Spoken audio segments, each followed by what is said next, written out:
Mapalad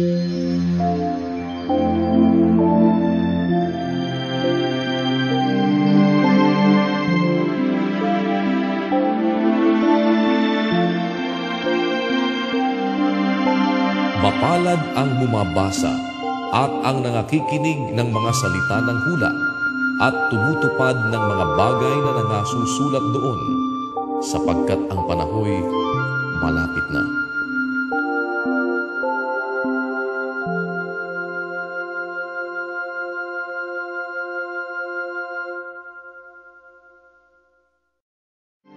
Unang Korinto, Kapitulo 4. Ipalagay nga kami ng sino man na mga ministro ni Kristo at mga katiwala ng mga hiwaga ng Diyos. Bukod dito'y kinakailangan sa mga katiwala na ang bawat isa ay maging tapat. Datapwat sa ganang akin ay isang bagay na totoong maliit ang ako'y siyasatin ninyo o ng pagsisiyasat ng tao.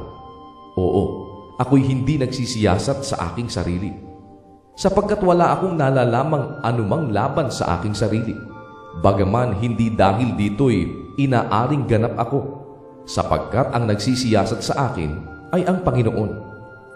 Kaya nga, huwag muna kayong magsihatol ng anuman hanggang sa dumating ang Panginoon, na siya ang maghahayag ng mga bagay na nalilihim sa kadiliman at ipahahayag naman ang mga haka ng mga puso. At kung magkagayon, ang bawat isa ay magkakaroon ng kapurihan sa Diyos. Ang mga bagay ngang ito, mga kapatid, ay inianyo ko sa halimbawa sa aking sarili at kay Apolos dahil sa inyo, upang sa amin ay mangatuto kayo na huwag magsihigit sa mga bagay na nangasusulat, upang ang sino man sa inyo ay huwag magpalalo ang isa laban sa iba. Sapagkat sino ang gumawa na ikaw ay matangi? At anong nasa iyo na hindi mo tinanggap? Ngunit kung tinanggap mo, ay bakit mo ipinagmamapuri na tulad sa hindi mo tinanggap?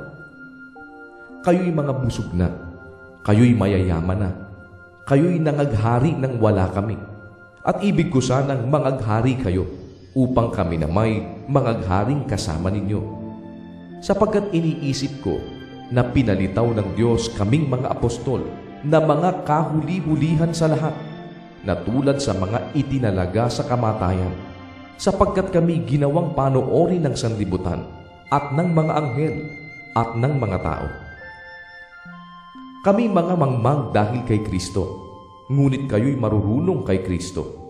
Kami mahihina, ngunit kayo'y malalakas. Kayo'y may karangalan, datapwat kami ay walang kapurihan. Hanggang sa oras na ito'y nangagugutom kami at nangauuhaw at mga hubad at mga tinampal, at wala kaming tiyak na tahanan. At kami nangagpapagal na nangagsisigawa ng aming sariling mga kamay. Bagamat inuupasala, ay kami nangagpapala. Bagamat mga pinag-uusig, ay nangagtitiis kami. Bagamat mga sinisira ang puri, ay aming pinamamanhikan. Kami naging tulad ng yagit sa sanglibutan, sukal ng lahat ng mga bagay hanggang ngayon.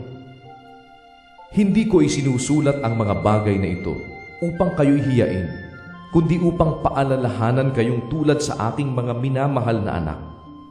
Sapagkat bagaman mangagkaroon kayo ng 10,000 mga guro kay Kristo, ay wala nga kayong maraming mga ama, sapagkat kay Kristo Jesus, ipinanganak ko kayo sa pamamagitan ng Ebanghelyo. Ipinamamanhik ko nga sa inyo na kayo'y maging mga tagatulad sa akin. Dahil dito'y aking sinugo sa inyo si Timoteo, na aking minamahal at tapat na anak sa Panginoon, na siya ang sa inyo'y magpapaalaala ng aking mga daang nanga kay Kristo, gaya ng itinuturo ko saan mang dako sa bawat iglesia. Ang mga ibangay nangagpapalalo na waring hindi na ako mapapariyan sa inyo. Ngunit ako'y paririyan agad sa inyo kung loloobin ng Panginoon, at aking aalamin hindi ang salita ng nangagpapalalo, kundi ang kapangyarihan. Sapagkat ang kaharian ng Diyos ay hindi sa salita, kundi sa kapangyarihan. Anong ibig ninyo? Paririyan baga ako sa inyo na may panghangpas o sa pag-ibig at sa espiritu ng kahinahunan?